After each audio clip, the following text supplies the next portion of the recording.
Bonjour, je me présente Aïcha Erimi, je suis la cadette d'une famille de 7 enfants et je souhaite à travers cette vidéo vous exposer la situation de notre famille dont le père, M. Erimi Mohamed, a été spolié par son épouse et par les 2 fils issus du second mariage.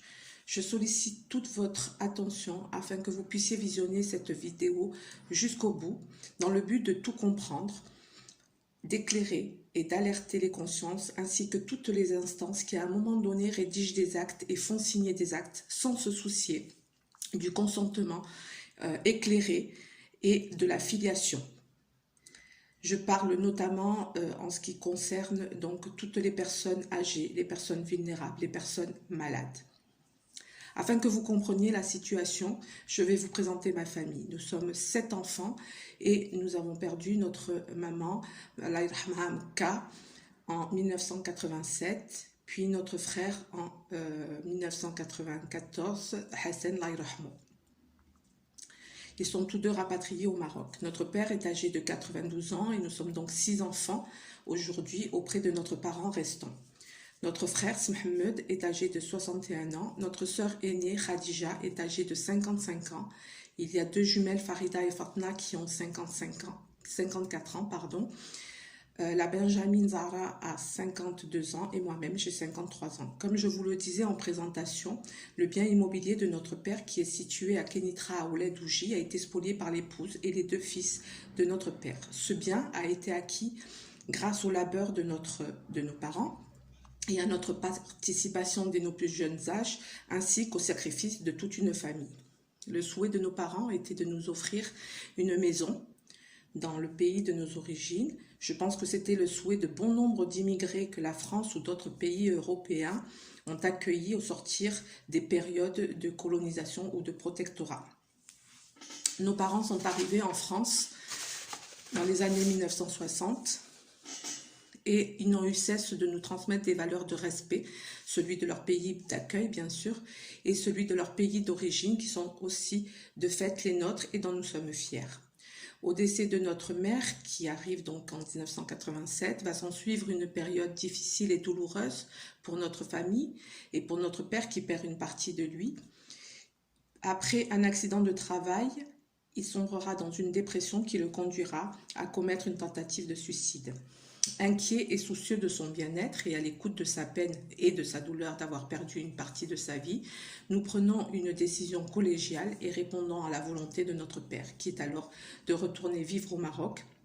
C'est d'ailleurs moi qui lui avais préparé tout son dossier de retraite. À ce moment-là, donc en 1988, il y avait sa sœur et son frère présents au Maroc, ainsi que des demi-sœurs et des demi-frères, et sa sœur Tamo s'occupait de lui. Nous n'étions donc pas inquiets puisqu'il était accompagné de sa sœur et de son frère. Quelque temps après donc, son retour au Maroc, à Kenitra, notre père épouse la femme qui deviendra notre belle-mère, qui a 24 ans de moins que lui, et ils s'installent donc tous deux, d'abord à Saknia, quartier très populaire de Kenitra, dans la première maison acquise donc pendant toutes ces années de labeur, en attendant la fin de la construction du projet de vie dans notre maison, dans le quartier de Ouledouji, à Kenitra, toujours à Kenitra. De cette union naîtront 2 fils en 1990 et 1995. Comme toutes les familles recomposées, nous rencontrons des périodes d'adaptation, mais finalement nous finissons par accepter et nous pouvons dire que nous étions une famille jusqu'au terrible événement dont nous allons vous parler. Notre plus jeune frère, demi-frère, aimait d'ailleurs nous rapporter que dans le voisinage, certains nous ont jalousés tant nous étions une famille soudée. Nous avions confiance en cette femme et nous étions rassurés lors de nos retours en France. Cela dit, nous rentrions régulièrement et nous rentrons encore régulièrement, mis à part la crise sanitaire qui nous oblige à adopter certaines mesures. Zara rentre même plusieurs fois dans l'année et sommes toujours au fait de l'évolution de l'état de santé de notre père, que nous gérons même à distance entre nos différents allers-retours. Nous gérions en France et au Maroc. Et sommes et continuons d'ailleurs toujours d'être présents, disponibles et soucieux de l'état de santé des nôtres. Nous sommes toutes dans le domaine médical. Je suis moi-même cadre de santé. Khadija et Ferida sont infirmières. Zahra est aide-soignante et Fatna est aide médico-psychologique. Ce qui explique aussi que nous sommes très impliqués dans la santé de notre père, comme nous l'étions dans la santé également de notre mère et de notre frère et que nous sommes impliqués dans la santé des nôtres en général. Donc, nous ne laissons pas les choses s'aggraver lorsqu'il y a un souci de santé. Donc d'ailleurs, en 2008, lors d'une visite de notre père à Nice, chez nous, nous serons alertés par son état de santé avec des signes d'essoufflement et une difficulté à l'effort. Il sera rapidement pris en charge par nos soins à la clinique Saint-Georges où à l'époque je travaillais en tant qu'aide-soignante et il bénéficiera par la suite d'une chirurgie cardiaque, un remplacement de la valve mitrale au centre cardio-thoracique de Monaco. Il semble que notre belle-mère ne nous ait pas alertés sur des signes qui ne se sont pas manifestés, il est clair, du jour au lendemain. Il y a eu une négligence. Alors, il y a peut-être plusieurs raisons. En tout cas, c'était peut-être la première alerte et nous aurions dû effectivement nous poser des questions. À ce moment-là, nos relations sont toujours bonnes et avec beaucoup de respect. Et le souci que notre père, notre belle-mère et nos 2 frères soient en sécurité. Après cette intervention lourde et sa convalescence, donc, d'abord à nos côtés, le retour au Maroc ne pouvait s'envisager bien sûr qu'avec un suivi et une observance du traitement, des bilans stricts à faire pour surveiller donc l'évolution de sa pathologie et ne pas risquer d'aggraver le problème. Nous avions donc pris notre père à temps, c'est en tout cas effectivement ce que nous dira le cardiologue à l'époque. Nous serons d'autant plus vigilants que nous savons que la pathologie cardiaque de notre père doit être rigoureusement observée et surveillée. À tour de rôle, nous rentrons régulièrement visiter notre père et nous nous occupons de son suivi médical au Maroc et l'entourant de nos soins. Nous lui faisons faire les bilans, nous surveillons son INR, nous surveillons aussi la prise de traitement et nous essayons effectivement de donner des conseils à son épouse. Pourtant, nous allons être inquiets suite à des comportements distants et inhabituels de la part de l'épouse de notre père, d'autant que nos interrogations sur son état de santé, sur les traitements, sur le sommeil, sur les épisodes d'agitation que nous constatons, sur les propos, sur des actes malveillants de la part de proches de son épouse, sur les cris pour sortir, les plaintes au niveau de l'alimentation resteront sans réponse. Donc de plus, nous constatons qu'elle a isolé notre père et avec le recul aujourd'hui que nous avons, qu'elle a tenté de façon méthodique de nous écarter de la vie de notre père. En tout cas, c'est ce qu'elle a soigneusement planifié depuis de nombreuses années, mais c'était sans compter sur nos devoirs d'obligation vis-à-vis nos devoirs et nos obligations vis-à-vis de nos parents et des nôtres. C'est également le témoignage que nous parviendrons à avoir a posteriori et au niveau du voisinage, les langues se sont déliées. Nous avons le sentiment confirmé que des choses graves se passaient en notre absence, car lors de nos visites pour lesquelles, par respect, nous en avisions madame, les apparences étaient sauvées et il ne fallait surtout pas éveiller un quelconque soupçon. Pourtant, nous comprenons que notre père subit des actes sur sa personne et sur sa trésorerie sans que madame ne puisse nous donner d'explication. Par rapport à tous ces faits et ces constats, nos visites sont rapprochées afin d'avoir des explications. Nous commençons à la questionner très cordialement et toujours respectueusement et cette démarche, nous le faisons dans l'intérêt de notre père.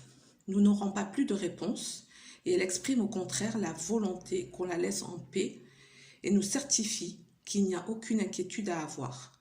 Personnellement, et lors de mes visites à l'automne 2017 et au vu de l'état de vulnérabilité et de fragilité de notre père, je la sollicite pour que nous entreprenions au Maroc des démarches afin de le protéger, car nous sommes plus qu'inquiets devant sa dégradation et des propos notamment sur une pression exercée par son épouse, mais également par les proches de son épouse. Cette demande, je la réitérerai également auprès de la neurologue et en présence donc de l'épouse de notre père et de Zahra, et en toute transparence par rapport à nos inquiétudes, je vais dire à la neurologue que nous sommes très très inquiets par rapport à ce qui se passe au sein du foyer, que nous avons constaté des choses très inquiétantes pour notre père et qu'il est important en tout cas de protéger notre père. Au sortir de la visite chez le neurologue, celle-ci me prendra à part et m'expliquera effectivement qu'elle comprend nos inquiétudes et qu'elle se mettra à disposition de la justice s'il y avait quelque chose. Voilà. Mais en tout cas, aujourd'hui, je voudrais que si cette vidéo circule et si cette neurologue voit la vidéo, elle puisse témoigner. Ces demandes seront aussitôt très mal perçue et très mal reçue par madame qui s'emporte et qui s'oppose clairement en nous disant, je cite, vous devriez avoir honte de parler de ça car votre père n'est pas encore mort. Alors je vous l'ai dit en français parce que mon arabe n'est pas excellent et je préfère vous donner la version française. Autant dire que cela nous choque et en même temps nous éclaire sur les intentions de l'épouse de notre père. Pour dissiper les soupçons, nous continuons à l'interroger et par 2 fois, elle dira à notre frère Mohamed puis à notre sœur Zahra qu'il n'y a pas d'inquiétude à avoir, que le bien immobilier de notre père est toujours au nom de notre père, qu'il en est le propriétaire, et elle jurera sur le Coran. Ce sera un parjure, 2 parjures qu'elle fait. Alors, à ce moment-là, effectivement, on peut se demander pourquoi tout d'un coup, on a aussi ce comportement vis-à-vis de notre belle-mère avec qui nous n'avons eu jamais de problème. Eh bien, tout simplement parce que, les comportements de madame et de son entourage nous inquiètent, que l'état de santé de notre père nous inquiète plus que tout, et que il y a effectivement à ce moment-là le fléau de la spoliation qui est diffus dans l'ensemble du Maroc et que nous, en tant qu'enfants, eh bien évidemment, il faut qu'on soit très vigilant pour notre père, mais également pour notre belle-mère et puis pour nos 2 demi-frères tout simplement. Donc pour dissiper nos craintes, elle va jurer sur le Coran que rien n'a été modifié. Vous verrez plus tard qu'en fait, elle avait tout organisé. Donc, nos constats sont faits et sommes de plus en plus inquiets donc, pour notre père, que nous savons dans un environnement non sécurité et délétère. Et surtout, nous savons qu'il n'est plus en capacité de nous interpeller ou de se défendre, ne serait-ce que d'un point de vue verbal. L'épouse de notre père, qui tente quand même de dissiper les soupçons, nous explique que notre père devient de plus en plus lourd et qu'elle est fatiguée, ce que nous pouvons tout à fait comprendre. Mais aussi paradoxal que cela puisse paraître, nous lui avions proposé à plusieurs reprises, et cela même bien avant cette découverte de spoliation, d'abord de prendre quelqu'un à la maison pour l'aider, et puis nous lui avions aussi également proposé, quand notre père était malade, de prendre des professionnels de santé, d'installer du matériel médical, etc. Ce à quoi elle s'est toujours opposée et elle a toujours refusé une quelconque intervention dans la maison familiale. Nous comprendrons aussi pourquoi. Donc, étant donné qu'elle ne veut aucune intervention extérieure, nous lui proposons de la soulager en prenant en charge notre père en France. Alors, lorsque nous lui proposons ça, les tensions sont déjà un petit peu, on va dire, assez importantes entre nous, mais nous restons quand même en communication et toujours très cordial et respectueux. Elle va longuement étudier cette proposition et demandera l'aval de son fils pour autoriser notre père à quitter le Maroc. Et là, on a l'impression que notre père est en fait prisonnier de madame et de ses fils et de leur entourage. Et que nous, en tant qu'enfants aussi légitimes de monsieur Hérimi Mohamed, nous n'avons pas notre mot à dire. Évidemment, tout cela nous inquiète plus que tout. Et nous savons qu'il y a quelque chose de grave qui se passe pour notre père. Alors, il nous faut en tout cas mettre en sécurité notre père et le mettre en sécurité parce qu'il y a un danger d'un point de vue moral et psychique. C'est ce que nous voyons, nous ne pouvons pas le cautionner.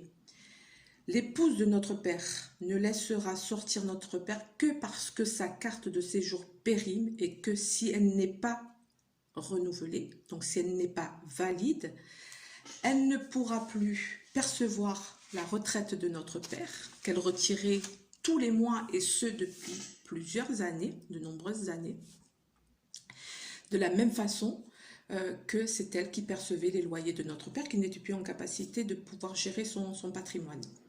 Donc méthodiquement, elle a d'abord abusé de la personne physique, psychique de notre père, et elle a fait en sorte de tout planifier et de mettre la spoliation à terme à ce moment-là, c'est-à-dire entre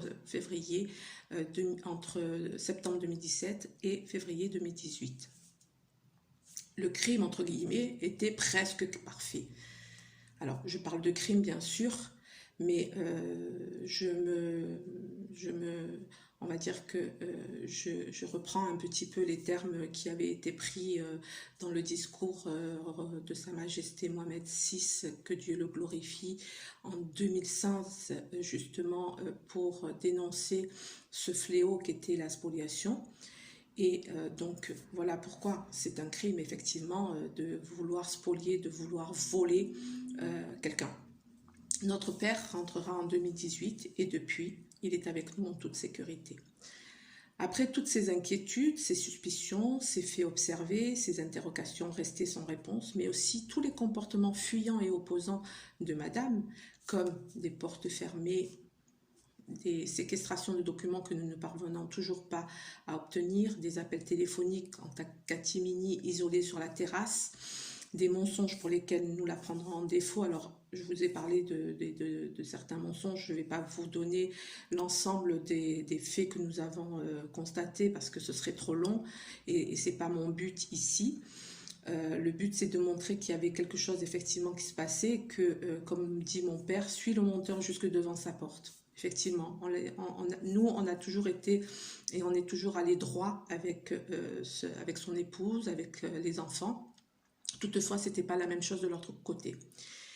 Donc, le verdict tombe et le puzzle est reconstitué. On comprend toute la machination mise en place pour spolier notre père et nous trahir et tromper toutes ces années à notre insu et à l'insu un homme vulnérable. Nos rapports se dégradent à partir de septembre 2017 et l'épouse de notre père s'oppose systématiquement à toutes nos demandes et interrogations. Et pour cause. Voici les deux faits que nous allons découvrir. Et c'est pour ça que je vous ai demandé, mesdames, messieurs, de visionner cette vidéo jusqu'au bout parce que vous allez comprendre ce que nous avons découvert. Voici ce que nous découvrons. Nous découvrons premièrement qu'un acte de donation a été fait et signé en 2002 en faveur de madame et de ses deux jeunes fils mineurs à l'époque, puisque respectivement ils avaient 10 ans et 7 ans. Je vous ai donné nos âges, donc vous voyez un petit peu en 2002 quel âge nous aussi nous avions. Nous étions tous des adultes hein, pour la plupart, il n'y a pas de souci. On avait même des enfants, on était tous déjà bien dans la vie. Et donc, acte de donation fait et signé en 2002, alors même qu'à cette date, donc notre père est âgé de 75 ans, il a une maladie neurodégénérative diagnostiquée, la maladie de Parkinson, dès 2000, avec des signes avant-coureurs objectivés par le médecin traitant familial, donc des signes qui avaient été objectivés dans les années 80-90. Il est de ce fait vulnérable, il présentait déjà des troubles cognitifs, avec des syndromes dépressifs. Bien sûr, nous avons tous les certificats médicaux attestant de son état de santé. On n'invente rien, on n'a pas fait, nous, de faux en tout cas. De plus, notre père est analphabète et il ne sait ni lire ni écrire.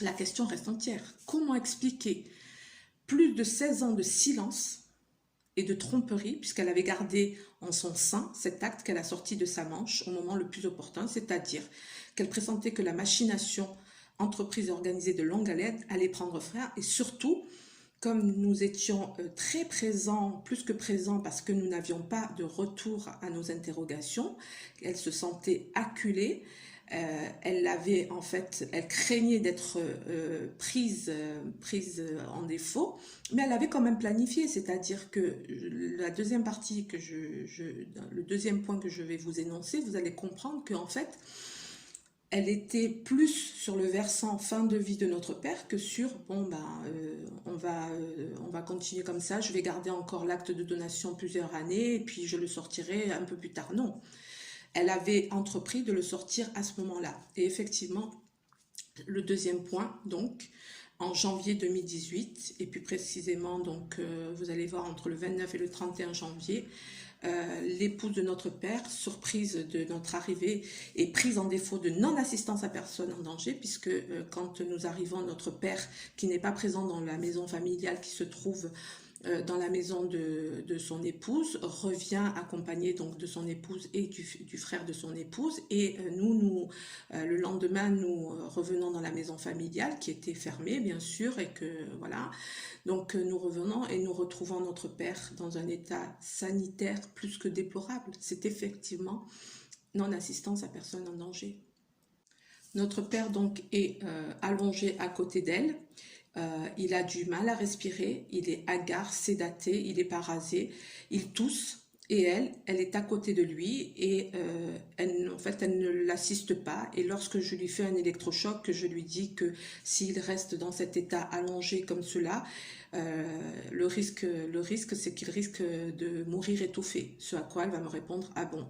Alors pour la petite histoire, et il faut que vous, comme ça vous allez faire des liens, et ce ne seront pas des raccourcis, c'est vraiment des liens, c'est que elle aussi à ce moment-là elle était malade, sauf que elle a pu se rendre chez le médecin, mais notre père qui lui est complètement dépendant, qui ne peut pas marcher, qui ne peut pas se rendre chez le médecin, qui ne peut pas appeler le médecin, madame, sa famille, son fils qui était présent à ce moment-là, personne n'a trouvé bon d'appeler le médecin ou de l'emmener chez le médecin, d'appeler un taxi, de l'emmener chez le médecin. Notre père a ce qu'il faut pour voir un médecin, pour être hospitalisé s'il le faut. Au Maroc, il n'avait aucun problème. Mais voilà, on arrive, on voit notre père dans cet état. On voit notre père dans cet état. Et je ne suis pas la seule à le voir dans cet état. Khadija, qui est infirmière, le voit dans cet état. Mohamed le voit dans cet état. Et là, tout s'éclaire. Voilà, tout s'éclaire.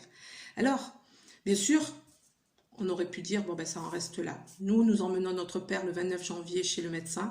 Il va diagnostiquer une bronchite aiguë, il va le mettre sous antibiothérapie. Mais entre le moment où on est arrivé et le moment où on a emmené notre père chez le médecin, madame a appelé son fils en urgence quand elle nous a vu arriver, débarquer comme on dirait. Débarquer. Elle appelle son fils en urgence qui se trouve à Londres, qui va débarquer, on va dire, dans les 24 heures qui suivent. Alors, est-ce qu'il va débarquer pour voir son père? Mais pas du tout. Il n'est pas là pour l'état de santé de son père. Il ne s'inquiète pas pour l'état de santé de son père. Non, non, non. Il est là pour quoi? Et c'est ça que nous allons découvrir en mars 2018. En fait, ce jeune homme qui a débarqué comme ça de façon précipitée, qui a commencé à nous préparer à la fin de vie de notre propre père, eh bien ce jeune homme, il est venu pour signer le 31 janvier avec son frère, qui à l'époque avait 23, lui en avait 27, signer l'acte d'acquisition. En fait, acte de donation en 2002, acte d'acquisition en 2018, signé par les deux enfants, qui donc à l'époque en 2002 étaient mineurs. Vous voyez la machination. Voilà. Ces actes que nous nommons et qualifions d'abus de faiblesse sur personnes vulnérables ont été faits en sous-marin, à l'insu de notre père, mais aussi à notre insu, puisque nous étions présents sur le sol marocain. À quel moment ces jeunes hommes qui, on va dire, nous sommes des aînés, à quel moment ils nous informent de ce qui se passe? À quel moment ils nous disent, voilà, en 2002, notre père, puisque c'est notre père, hein, nous l'avons en commun, notre père a fait ça, il faut que vous vous rendiez compte que voilà, pour quelle raison, etc. À quel moment ils le font? À aucun moment. À quel moment il y a eu le consentement éclairé de cet homme qui est de toute façon dans un état de vulnérabilité, de fragilité? À aucun moment. Ils ont abusé de cet homme, mais aussi, ils ont abusé de personnes adultes, physiquement et psychiquement en capacité de pouvoir se défendre. C'est-à-dire qu'à ce moment-là, si on savait tout ça, eh bien, on aurait eu déjà, la première chose qu'on aurait fait, c'est de déposer plainte pour ces abus, ce que nous ferons a posteriori. Et, pour la petite histoire, quand les choses se compliquent, quand nous arrivons, ma soeur et moi-même d'abord, puis mon frère ensuite, le jeune homme de 23 ans, il nous menace sur notre propre toit familial. Il nous menace de quoi? Il nous menace de nous prendre nos passeports, de nous laisser bloquer au Maroc parce qu'il a, dit-il, des relations avec la police. Comment on appelle ça? C'est grave ce qui se passe. À ce moment-là, nous sommes vraiment choqués, plus que choqués, inquiets. Inquiets pour notre intégrité physique et psychique. Ces actes qui sont faits dans l'irrespect le plus total des lois et des règles de la Constitution, comme le stipulent les articles 16, 17, 20, 21, 22, 26 et 35. Cette femme et ses 2 enfants ont spolié le bien de notre père et ont souhaité éliminer la filiation de notre père, M. Hérimi Mohamed. C'est une façon détournée de nous enlever notre droit le plus fondamental et constitutionnel, c'est-à-dire le droit au sol et le droit à la propriété pour lesquels nos parents se sont sacrifiés. Nous avons le droit et le devoir de défendre l'exil que nos parents ont consenti dès les années 60 afin de nous permettre de rentrer chez nous au Maroc, dans une maison. Après ces découvertes violentes en termes de morale et d'éthique et en opposition totale avec les valeurs de la Constitution de notre pays, nous avons sollicité toutes les instances compétentes au Maroc et en France.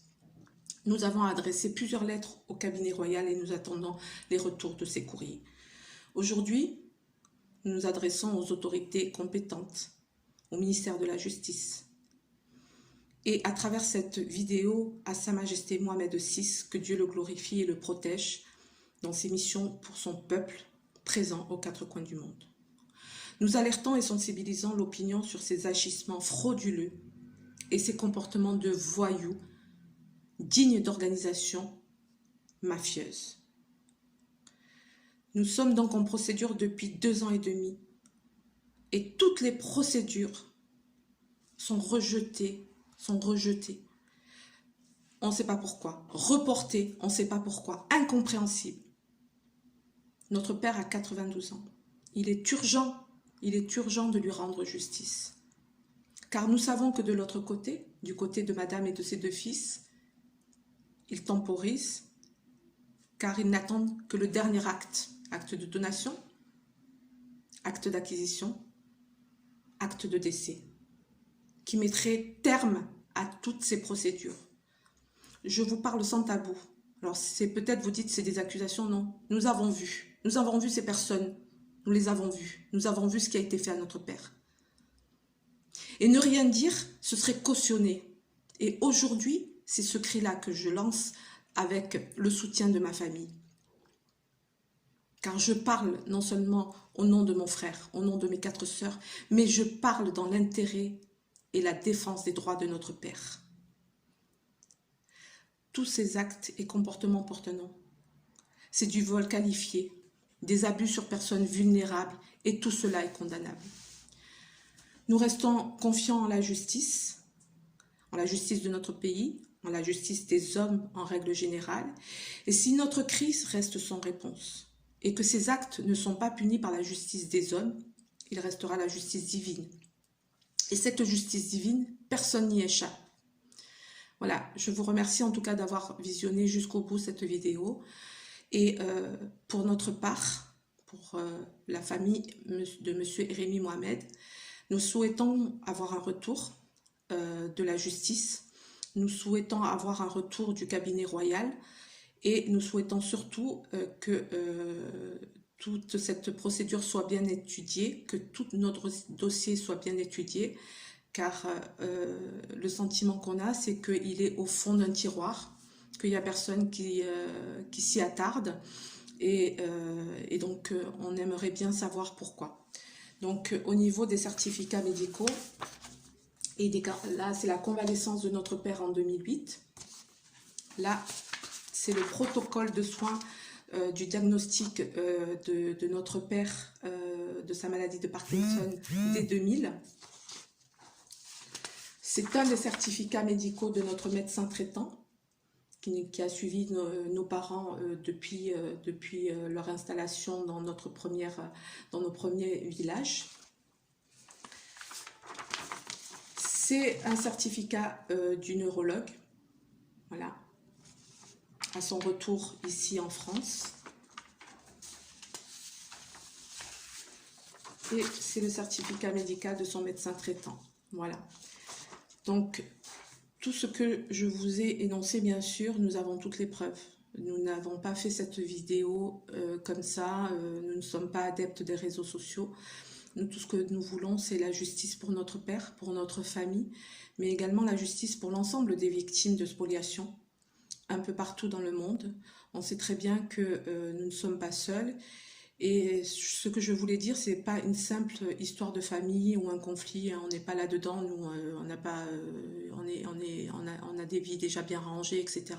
C'est une histoire de spoliation. Malheureusement, elle touche des proches. Et donc, c'est peut-être ça qui est le plus difficile à supporter, mais ça reste quand même l'histoire d'un vol et de la spoliation d'un bien immobilier. Voilà. Donc, en tout cas, je souhaite vraiment qu'il y ait un retour après cette vidéo. Je vous remercie. Au revoir.